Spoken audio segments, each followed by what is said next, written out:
آیت نمبر 14 قالوا لئن اکلہ الذئب ونحن عصبۃ انا اذا لخاسرون،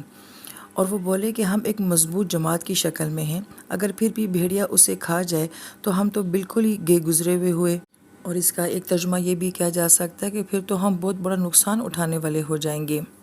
اس آیت مبارکہ میں بھی ہمیں بھائیوں کی ایک بے حسی نظر آتی ہے کہ آپ کے سامنے آپ کے والد جو ہیں وہ کس قدر خوف میں ہیں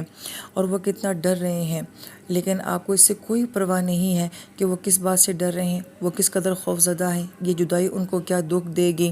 لہٰذا جس جانور سے یعقوب علیہ السلام یہاں پہ اپنے خوف کی بات کر رہے ہیں، یہ سارا کچھ تو یہ بھائی خود کرنے کے لیے جا رہے ہیں، تو کوئی احساس ندامت نہیں، باپ کے جذبات کا جو ہے وہ احساس نہیں ہے۔ اس پہ مزید یہ کہ وہ بہت بڑا بول بول کے یہ کہتے ہیں کہ ہم ایک جماعت، مضبوط جماعت، ہمارے ہوتے ہوئے ایسا ہو جائے گا کہ ہمارے بھائی کو جو ہے وہ کوئی جانور لے کے چلا جائے، پھر یہ تو ہمارے لیے بڑے خسارے کی بات ہو جائے گی، یعنی کہ لوگوں میں ہماری کتنی بدنامی ہوگی کہ اتنے بھائی مل کے ایک چھوٹے بھائی کی جو ہے وہ حفاظت نہیں کر سکتے۔ اور گویا کہ تفسیر میں یہ بھی موضوع بیان کیا جاتا ہے کہ یہ جانوروں کو چرانے کا کام کرتے تھے، تو گویا کہ لوگ یہ طعنہ دیں گے کہ جو اپنے بھائی کی حفاظت نہیں کر سکے وہ جانوروں کا تحفظ کیا کریں گے، تو یہ تو ہمارے لیے کاروباری لحاظ سے بھی یا ہماری ساکھ کے لحاظ سے بھی یہ تو بڑے خسارے والی بات ہو جائے گی۔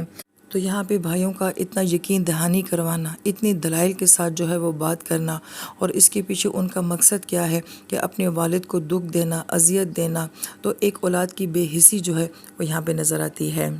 اور سوچنے والوں کے لیے، غور کرنے والوں کے لیے بہت ساری باتیں ہیں کہ جس باپ کی خالص محبت لینے کے لیے وہ یہ سب کچھ کر رہے ہیں، تو اس سے پہلے ان کو وہ کس اذیت اور دکھ سے جو ہے وہ گزار رہے ہیں۔ تو یہ کیسی محبت ہے کہ جس کو آپ اتنی اذیت اور دکھ کے بعد حاصل کرنا چاہ رہے ہیں۔